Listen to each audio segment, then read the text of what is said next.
Welcome to the Tailwind Marketing Podcast, where we talk to IT marketing leaders about how to drive more sales.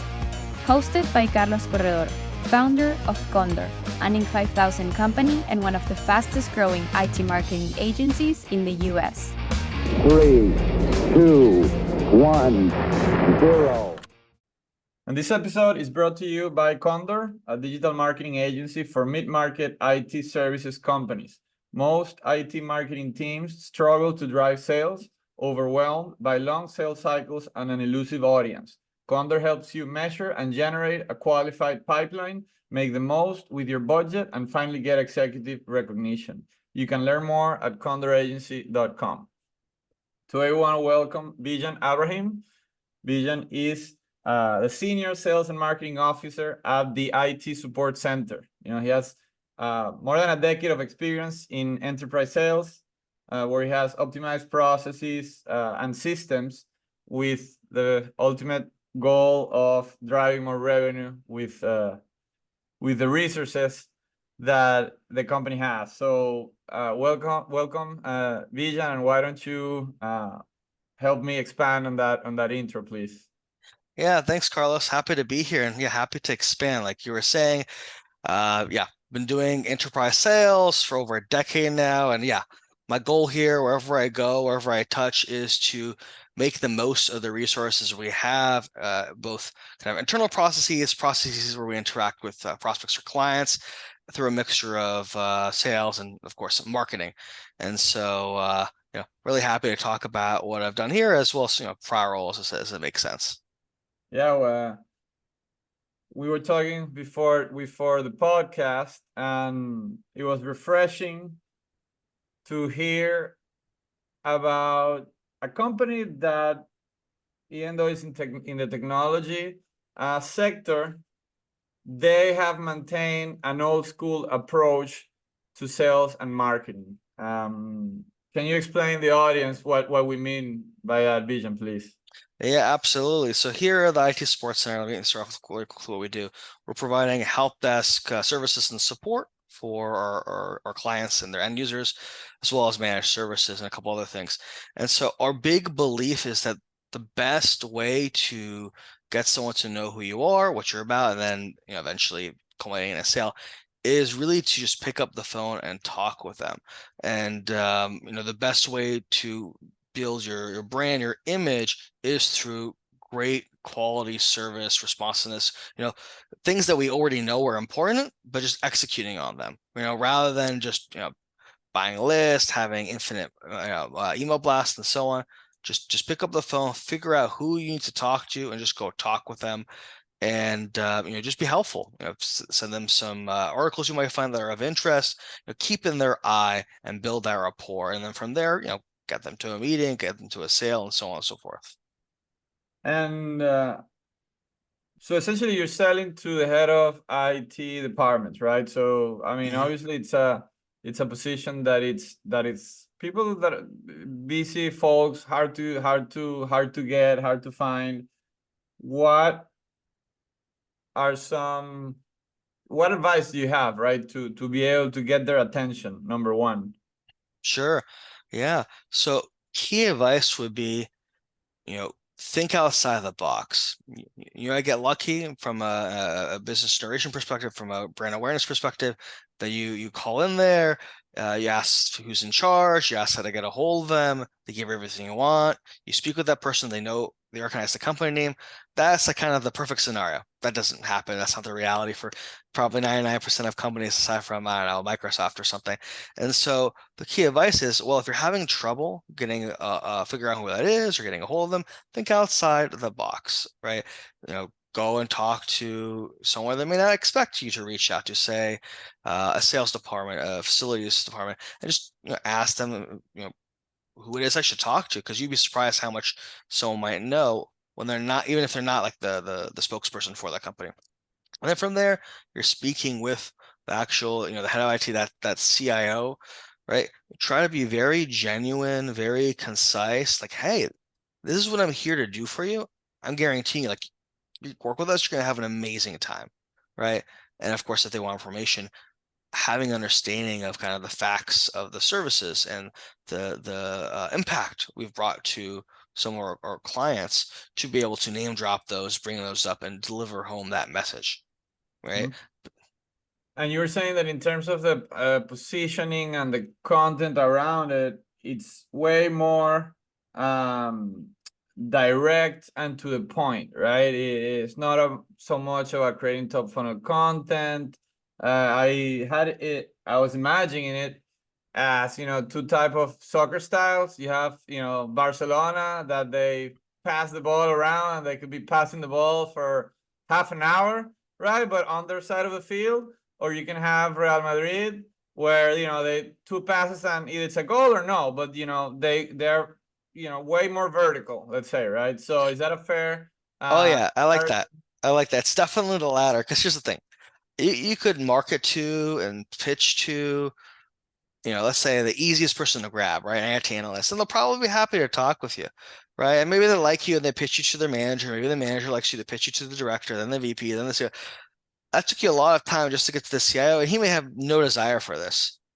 And then you wasted months and months and months. Versus you jump to the top. Yeah, they're hard to get a hold of, but you're gonna get a lot more progress once you're there. Hey, this is what I do. Do you like me? Great. Let's keep talking. If you don't, and I can't convince you otherwise, let's move on with our lives. That's absolutely correct. And how, by having this essentially sales, right, and direct, not sales, sorry, calls, right, direct calls as the main source of leads, and that has been a channel and a tactic that has existed since forever, right? But I assume it has gotten more competitive. What have you had to adapt? Because even though, let's say, going back to the soccer analogy, playing vertical soccer in the 80s is different than playing vertical soccer, today, right? So how has that evolved in terms of cold calling and sales? Well, part of it is a mixture of managing expectation and really building that drive, that perseverance, thinking outside the box. A little bit like I was saying earlier, you may get lucky, you call in and someone just gives you everything you need and you get a hold of them and, moves very quick. And it still happens today. Like, right. Don't overlook the easy hanging fruit, because it still exists. It's just less of it. And so when that doesn't happen, you really have to understand, listen, you're just gonna have to try a little bit harder, think outside the box. What can I do to improve my prior tactics, right? Try something different. And a lot of that involves just getting up and actually trying to do something. Don't waste your time scouring the web and saying, oh, can I have an epiphany and I don't know who's the head of IT or their number. Just talk to people, because someone who works in the company is going to give you much better answers to whatever information you need to get to the end than just browsing the web or just speaking with that initial person you talked to, like the operator. And a lot of folks, unfortunately, don't have the, I'm sure you've heard this before, but the persistence or the grit required to, I'm going to kind of roll up my sleeves here and again, try to talk to someone else and think outside the box. It's definitely still possible. Folks on my team are doing great.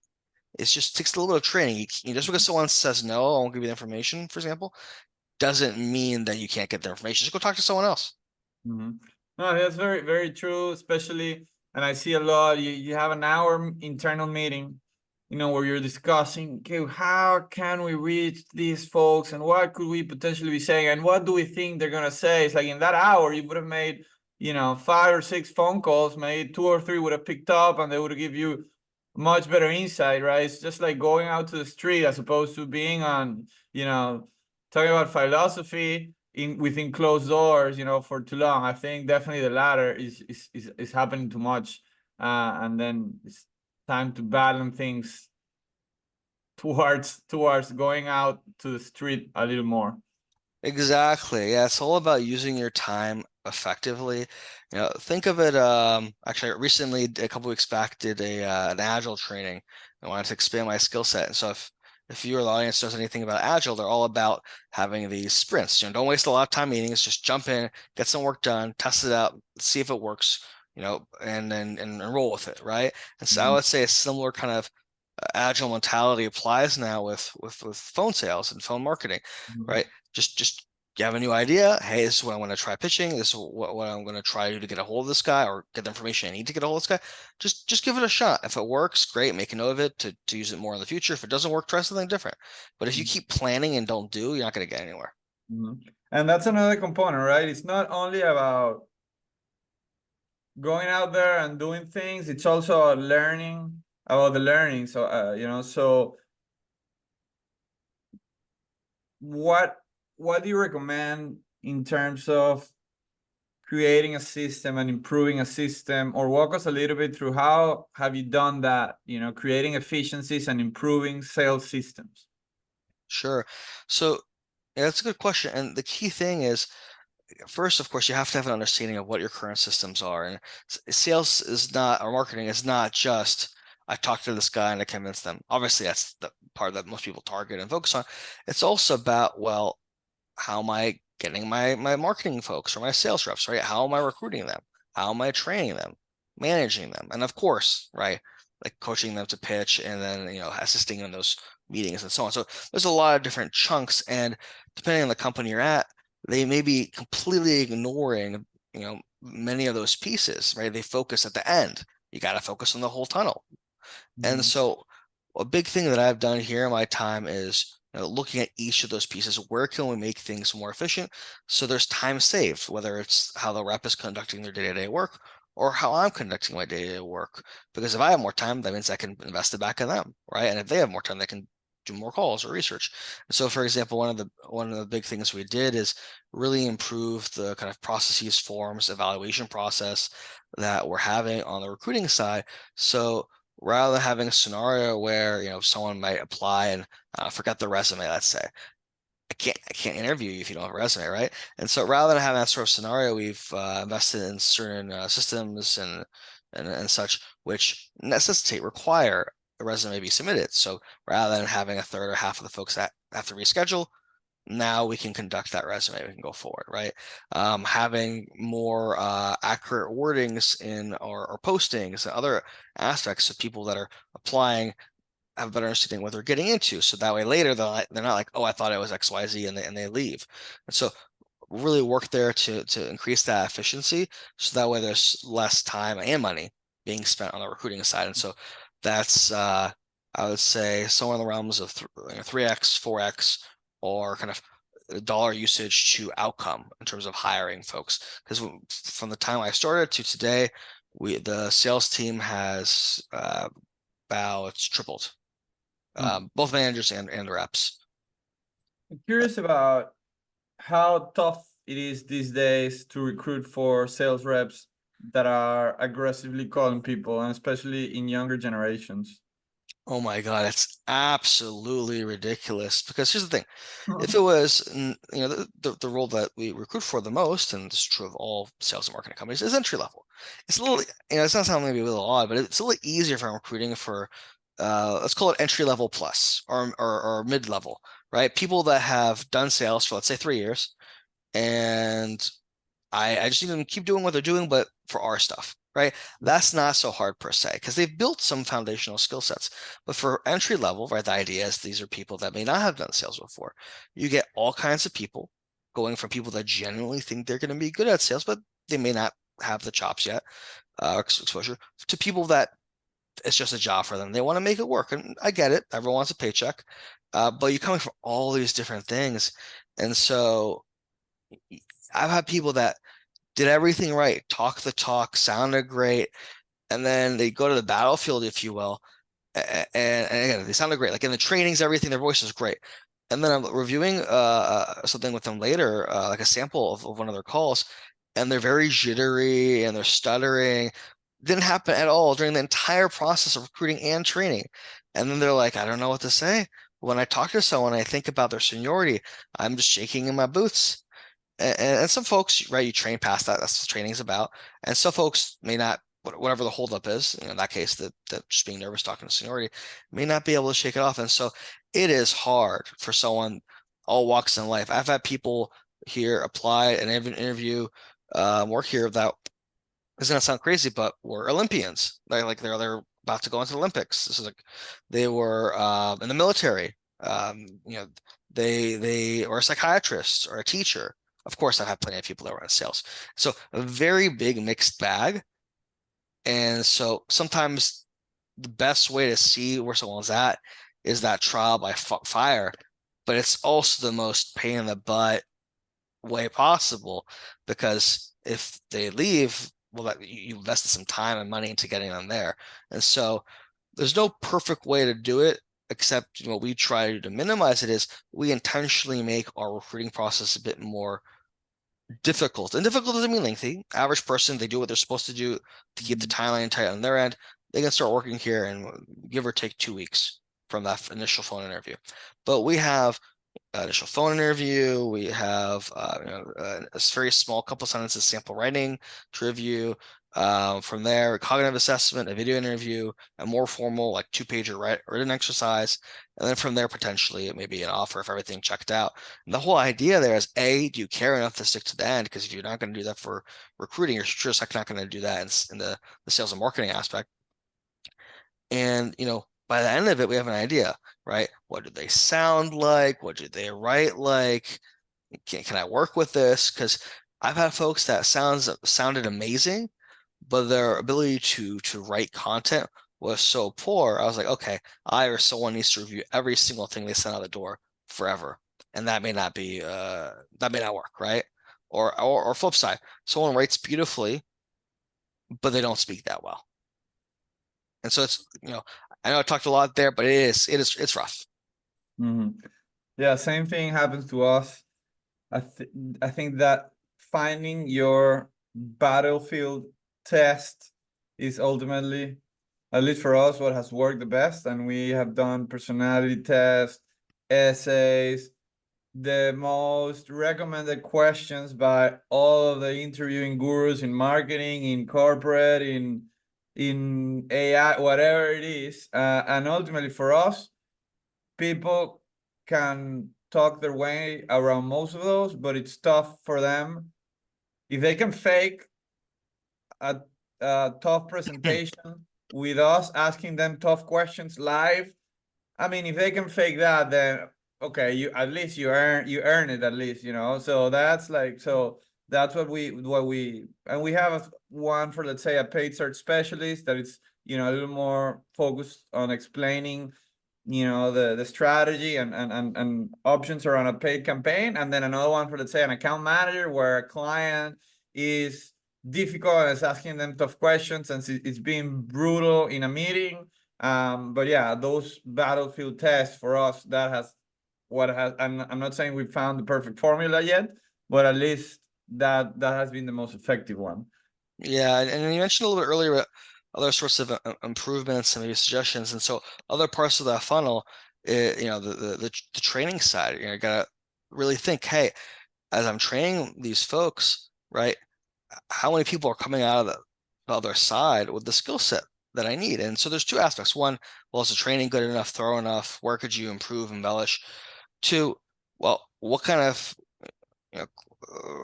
maybe this is poor metaphor, but what quality of ingredients am I putting into that funnel, right? Is if I'm dead set that, hey, the training is going perfectly, okay, well, maybe I'm not being strict enough when I hire. And so by really putting a lot of time and effort there, figuring out what's working and not, lets you decide if that recruiting assignment needs to be stricter, if the training needs to be revamped, because ultimately you're not going to get a perfect person ever out of the gate. And then, I think the last bit I mentioned, just making their day more efficient.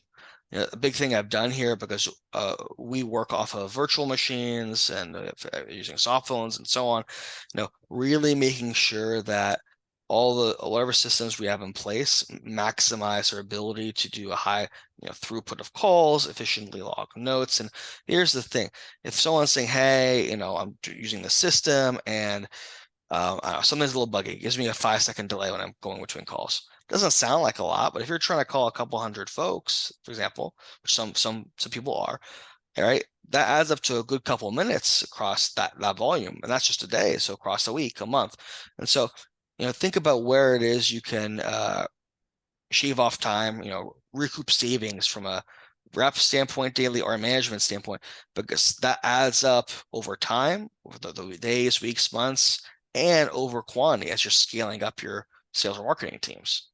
So that's a big thing that I've done here as well. Mm-hmm. And also, we've been talking about sales in particular for services, right? But how even in the in the IT sector, you also have software as a service. What have you seen? And I know you've been in both sides. Sure. What have you seen as the main differences in how to structure a sales and marketing team and strategy between the two? Okay. Yeah, definitely can speak to that. So as we've discussed all the way so far, IT Sports Center, it's for 99% is on IT services side. And so their structure, my structure is a bit more old school, right?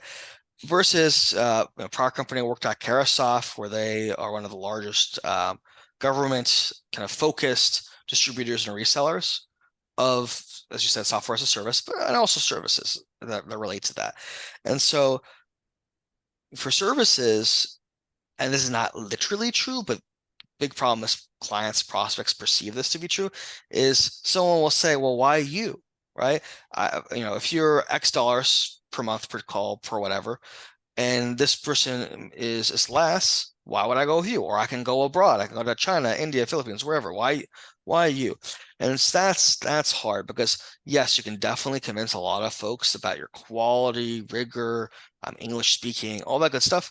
But for some percentage of folks, it doesn't matter what you say, because if they can find something that's less expensive and they think, hey, I get this, and there's someone to pick up the phone, they may completely ignore the fact about the actual quality being provided. So that's the hard part about the pure services. Versus when you go to something like a software as a service, you're selling a technology, right? Like someone could say, yes, a ServiceNow and a Salesforce and a HubSpot, Fresh Service, Spiceworks, etc.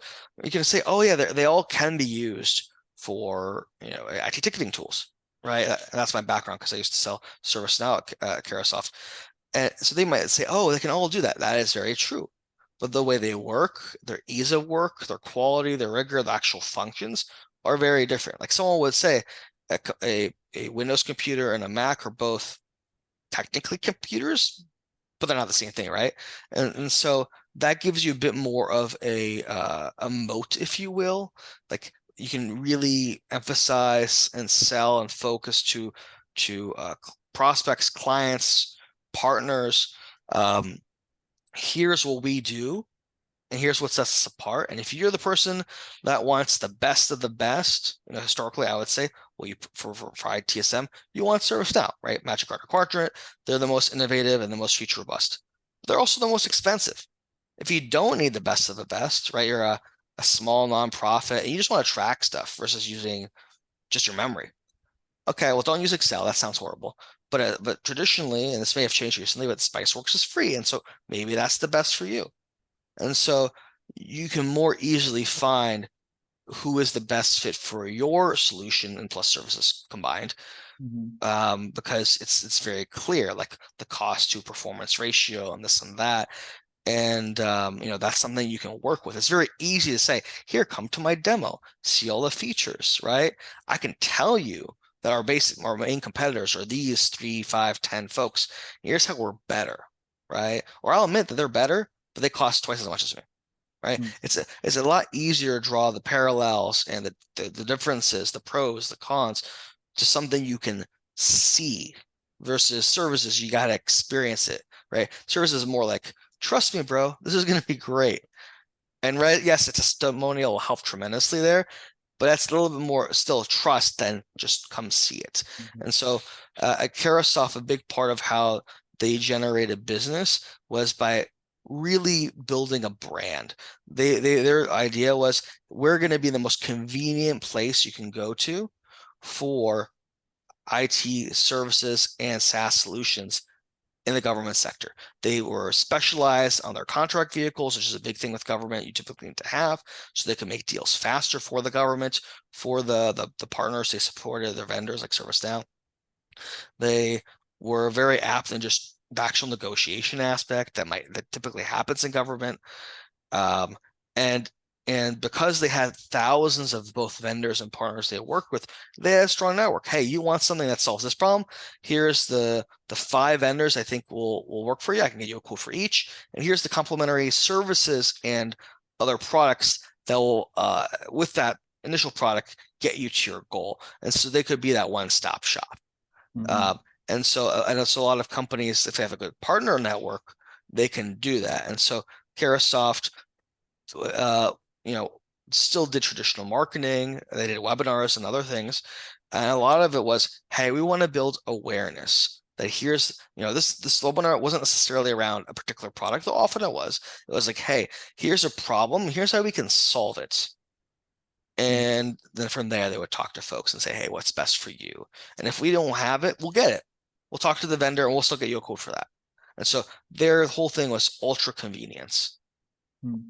Hopefully it wasn't too much of a tangent, gives you kind of good ideas to the differences and the benefits of each ecosystem. Yeah, no, of course. It's obviously depending on which software you're selling, right? But the demo usually speaks for itself. And then the salesperson is there just to answer questions and kind of, whereas services is more broad. You're selling, before the sale and after the sale. The buyer knows they're going to deal with humans, not only before the sale, but after the sale. So they're more hesitant, building trust. It's trickier. So I hear you. And that part of building trust, right? We were talking about AI and how, before the podcast, how AI was slowly but surely making its way into even these traditional channels as for example, in this case, what you guys offer, which is support, or our IT support. And I know that there are, the chat bots on the website, which I normally hate, but I admit that they are improving by the minute. And now sometimes they solve my problem, But you also mentioned that there are not human, but AI voice, that you can speak to and ask questions. How how is that working? Yeah, so we call it our AI smart desk solution. You hit it nail on the head. It's not a chatbot. It's not scripted. It's not, if this, then that type of thing. Basically, the idea is, it's, a live AI agent. We can set it up so someone will call in to get support, and, they'll explain their problem. And so say, oh, okay, so you have this problem. Just want to confirm this is the problem. Okay, great. And on the back end, it knows for that particular client, that particular system, how it is the problem will be solved. And I can walk them through all the troubleshooting or more probing if needed, just like I would if I was talking to them. And so, the idea there is to really make things more efficient for both the end user to get immediate pickup and the client, because it's more scalable. If you have a major outage, right, you got a couple hundred calls come in. Yeah, we could definitely, man that. But the AI is going to get you the problem faster, because the AI will also know, like, if there's an outage, and can give them like, hey, there's an outage going on. Don't worry. So we're going to do this for you, that for you. And really the idea is there to maximize the ability of helping that end user with a minimal cost. Yeah. Yeah. I mentioned that I hate, I used to, now I don't hate them as much. Chatbots. I hate even more the machines when you call and it's automated, because at least a chatbot, you ask a couple things and in 20 seconds, if they don't answer, well, you just close the chat and do something else. But when you're on the phone, it's like, hi. Well, it feels like an eternity. And then they give you 7 options, and then they call fine, you wasted 20 minutes, right? So I'm curious. But at the same time, I've talked to ChatGPT voice, which is somewhat new, and I was surprised at how good it was. They talk fast, they quickly get what you're saying, right? So I can actually see an AI support person or support machine being helpful. But I'm curious today, what has been the reception, the feedback, and the reviews of end users when you put them in front of an AI support machine? Sure. Most people quite like it. They like the guarantee that someone's always going to be there to pick it up, and obviously it's novel, right? And again, even if you're calling at 3 a.m., that'll be there. And yes, we're 24/7, so we would have agents as well. But the idea is just being able to talk to this, and it's actually speaking with you. It's not going to say what are these options you want. It's gonna say, oh, okay, you said this is the problem. Great, let me give you the answer. It's very much like very direct like that, and so it's doing pretty well. Folks love it. It resolves the majority of kind of common issues like, hey, I'm locked on my computer. What do I do here?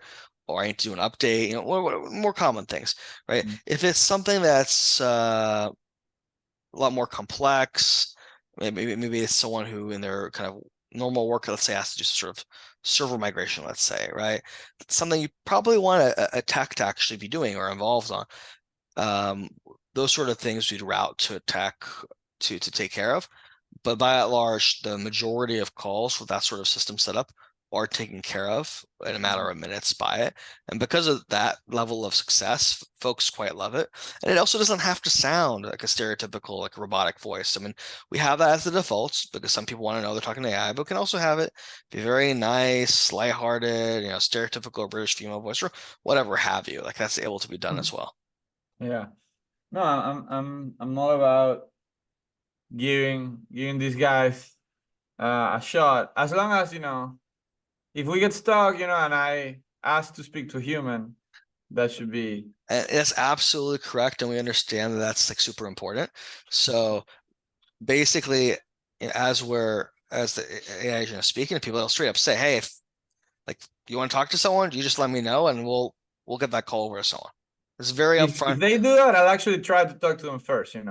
Yeah, it's very upfront. It's not like when you call on a Comcast or State Farm or something, and you're like kind of begging it, let me speak to someone. Like I'm returning your call. Like I don't need to know my balance of the accounts or the status of whatever. Yeah. Cool, Bijan. Anything else that I haven't asked that you think would benefit the listeners to know? Yeah. So, something I think we briefly mentioned beforehand is a good way of just how to learn things, keep up with the market. And so something I'm big on is, read whatever news that you can. It doesn't have to be strictly about technology, help desk, that kind of stuff, but read anything because understanding the climate of the market, the economy, all that stuff will help you know what your clients or prospects are going through, right? It's not a surprise to you. Don't be blind to the world. Now, obviously, there's something like CrowdStrike, which everybody was aware of that happened, but there could be something smaller that might have affect by chance the group of folks that you're targeting, and you can bring it up like, hey, if you were with us, that wouldn't be an issue, for example, right? Or just in terms of self-betterment for yourself as a director, a manager, or a rep. I quite like reading Harvard Business Review. There's a lot of those that are free and posted just about training the way that you think, right? And being flexible in situations, because both being aware of kind of what's going on around you in the world, in your environments, in your whatever, as well as just training your mind in whatever way you do it, collectively will help you always improve that, reach out, that marketing, that sale, your day-to-day. Definitely, and that's actually going to be my question. You mentioned Harvard Business Review more for career growth. Anything on the sales side? Any publisher, book that you particularly like? I don't actually have a particular publisher book. I mean, I have read a bunch, but nothing I'm particularly partial towards. And here's why: because ultimately, the way that the sale or the marketing efforts needs to work for your particular industry, your subsection, your company is going to be a little different from here to there. I mean, there's the basic stuff, right? Build trust, build rapport, be genuine, right? Have an emotional connection and facts, right? All these things. I mean, if you don't know about them, yes, of course, go read about them. There's plenty of good literature, but those are, at my point, when I've done this for so long, those are common tenets we all know and understand. And so the big thing becomes, well, for my exact situation, what what can I do differently or to improve? So that ties back to what I was saying about my reps earlier at the beginning. And because I'm a big believer of this, every person I've ever trained, I tell them, as you're doing that activity, that call, that email, whatever you're doing, right? Think to yourself, what did I do well? What didn't go well? What could I improve? What should I try next time? That kind of continuous learning and growth loop, no matter your rank, your position, even if you're a completely different industry and not doing sales marketing, will always help you be successful. And so, rather than assuming you know everything I already said, rather than reading more different sales tactics, which may not even apply for you, if you're not already doing that, spending time to self-improve from your day-to-day, your minute-to-minute activity, that's the best value and time that I would tell you to spend. All right, Bijan. Well, thanks a lot, man, for the advice and for being on the podcast. Great to have you. Yeah, pleasure, Carlos. Thanks for having me. Thanks for listening to the Tailwind Marketing Podcast. If you enjoyed it, remember to subscribe for future episodes. Until next time.